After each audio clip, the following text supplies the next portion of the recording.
नमस्कार। आप लोगों को सभी का स्वागत है। जैसा कि आपको हम पढ़ा रहे थे स्टेट ऑफ मैटर में जो टर्म आ रहे थे उस पे चर्चा कर लिए थे, तो हम लोग वॉल्यूम पे चर्चा कर लिए थे और टेम्परेचर पर चर्चा कर लिए थे। आज जो बात करेंगे बेसिकली वह प्रेशर से रिलेटेड है। हम लोग प्रेशर को समझने का प्रयास करेंगे कि प्रेशर क्या होता है। आप समझिए कि प्रेशर का हिंदी होता है दाब। समझने का प्रयास कीजिएगा। प्रेशर क्या होता है? दाब। जैसे ध्यान दीजिए, कोई चीज प्रेशर, आपको कोई प्रेशर दिखता है, कोई प्रेशर नहीं दिखता है। जैसे आप ध्यान दीजिए, जैसे मान लीजिए कि यह एक कंटेनर है, आपके सिलेंडर जो घर में रहता है वह सिलेंडर रहता है, इसमें एक पाइप लगा हुआ रहता है। तो क्या कारण है कि हमारा जो रेगुलेटर ऑन करते ही इस चूल्हा के पास गैस चला जाता है? क्या कारण है? तो कोई भी गैस जो है या कोई भी चीज या आदमी भी हाई प्रेशर से लो प्रेशर देना चाहता है। माने कि इस सिलेंडर में हाई प्रेशर रहता होगा, हाई प्रेशर से क्या हो रहा है? Low pressure. तो प्रेशर क्या है? तो एक प्रकार के फोर्स की तरह काम कर रहा है। फोर्स जो हम लोगों को पता नहीं चल रहा है, इंटरमोलिकुलर सा।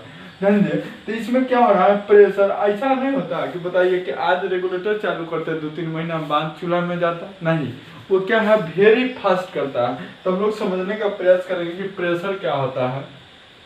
तो प्रेशर को हम लोग डिनोटेड करते हैं प्रेशर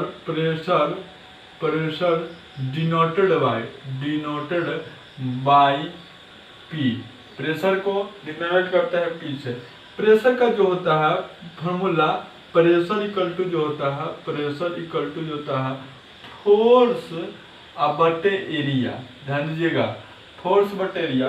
ध्यान दीजिए, फोर्स क्या हुआ? जैसे कोई मानिए यह कील है, इस पर एक हथौड़ा से मारिएगा तो इस पर फोर्स लगेगा। तो फोर्स यही है। तो फोर्स जो होगा वो क्या होगा? एक आर्मी एरिया, इस जिस एरिया पर आप लगा रहे थे तो एरिया लिख देंगे। तो आप जानते हैं कि फोर्स का एसआई यूनिट न्यूटन होता है और एरिया का मीटर स्क्वायर होता है। तो क्या हम लोग इसको लिख सकते हैं? न्यूटन पर मीटर स्क्वायर। इसी को हम लोग पास्कल कहते हैं, क्योंकि पास्कल जो था वो साइंटिस्ट का नाम था।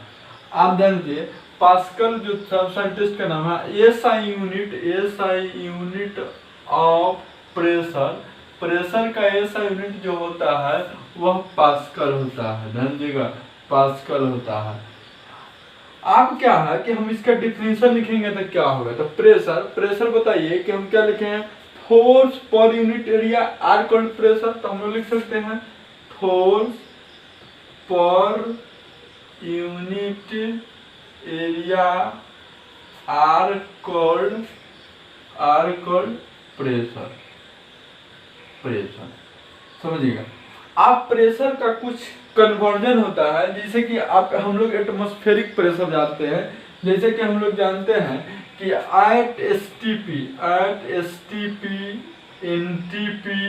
एनटीपी एंड आरटीपी माने सब पर standard temperature pressure, normal temperature pressure and room temperature, सब पर जो हमारा जो लेना है वैल्यू जो लेना है प्रेशर इक्वल टू 1 atm। एकदम ही दहेजुआ वैल्यू होता है, एकदम याद कर लीजिएगा, दहेजुआ वैल्यू। आपको जो भी क्वेश्चन में अगर एनटीपी दिखे या एसटीपी दिखे या आरटीपी दिखे, आप वहां पर एकदम प्रेशर का वैल्यू अपना मन से 1 atm लेकर के क्वेश्चन को गेम खड़ा कर देना, गर्दा उड़ा देना है। अब ये बात करते हैं। तो यह एक हो गया। और कुछ टर्म इधर देखिए, जैसे कि यह आपको याद रखना होगा। यह याद रखने की क्या जरूरत है कि 1 atm में कितना पास्कल होता है? तो 1 atm में 10⁵ पास्कल होता है। 760 टॉर होता है, 760 mm ऑफ Hg होता है, 76 सेंटीमीटर ऑफ Hg होता है। आप ध्यान देने का प्रयास कीजिए कि आपके क्वेश्चन में क्या दिया हुआ रहेगा कि अब लिखा रहेगा 800 टॉर। आप उसको एटीएम में चेंज करके तब क्वेश्चन को सॉल्व कीजिएगा तो ज्यादा बेटर रहता है। तो अब हम बताते हैं कैसे होता है।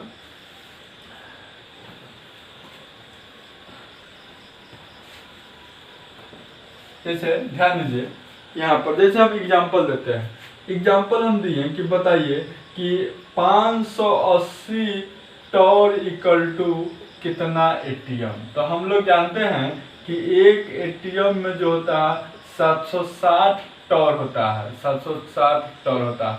तो एक टॉर में कितना एटीएम होगा, एक टॉर में हम यहाँ से निकाल सकते हैं, एक टॉर में जो होगा एक एटीएम अब बटे 760 होगा। तो हमारा कितना में पूछा, 580 टॉर में पूछा, तो 580 अब बटा 760 कैलकुलेट कीजिएगा, 58/76 एटीएम आ जाएगा। ध्यान दीजिए, तो हमेशा हमको जो है वो कन्वर्जन करें। जैसे क्वेश्चन में अगला एग्जांपल बताते हैं, लिखल रहेगा 200 सेंटीमीटर, उसको एटीएम में चेंज कीजिए तो कैसे होगा।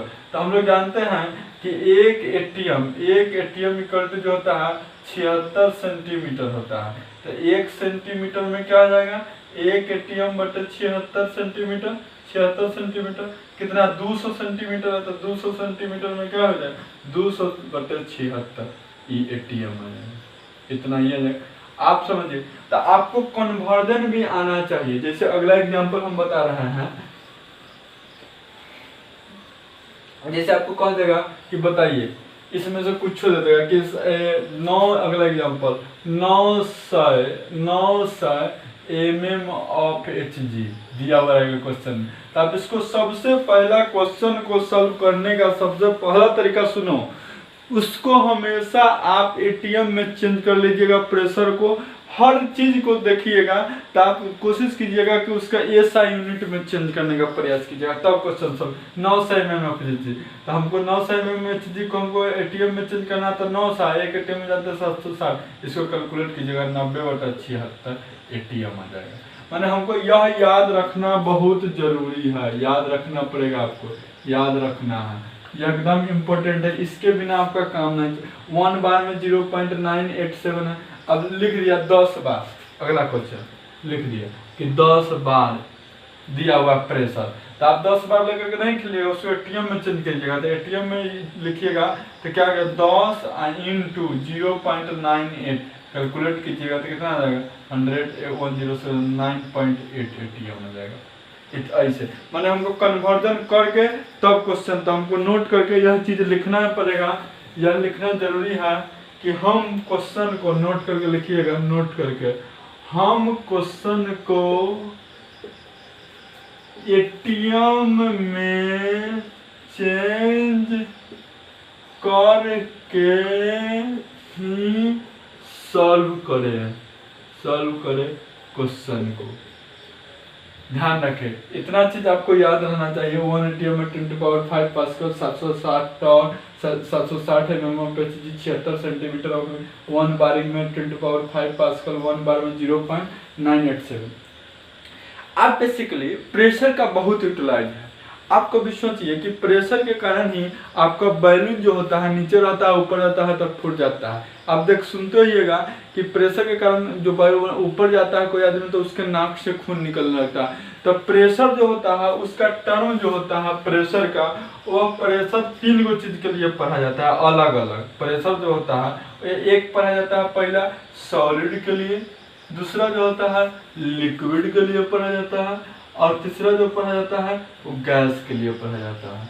अब देखिए प्रेशर का इतना यूटिलाइज है। आप देखते होइएगा सेना उना जो तोप रखता है, तो उसका देखिएगा उसका गाड़ी है कहीं भी चढ़ जाता है उसका, क्योंकि एरिया क्या होता है, बड़ा होता है, प्रेशर कम लगता है। तो हम लोग अभी देख रहे थे प्रेशर के बारे में चर्चा किए। अब सॉलिड में कैसे होगा, लिक्विड में कैसे होगा, गैस में कैसे होगा, हम नेक्स्ट वीडियो में बताएंगे। बाकी इसको आपको याद रखना बहुत ही जरूरी है, क्योंकि आपके स्टेट ऑफ मैटर में न्यूमेरिकल बनाने में बहुत योगदान देगा। धन्यवाद।